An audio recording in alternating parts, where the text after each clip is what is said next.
कान्तं प्रवक्ष्यामि कुण्डलीचे धनादिकम् सहस्रनाम सकलम् कुण्डलिन्या प्रियं सुखम् अष्टोत्तरं महापुण्यम्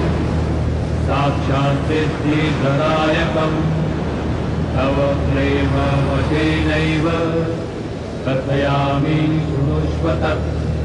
विना यजनयोगेन विना ध्यानेन यत्फलम् तत्फलं लभते सद्यो विद्याया सुकृपा भवेत् या विद्या भुवनेशानी त्रैलोक्य परिपूजिता सा देवी कुण्डली माता त्रैलोक्यं पाति सर्वदा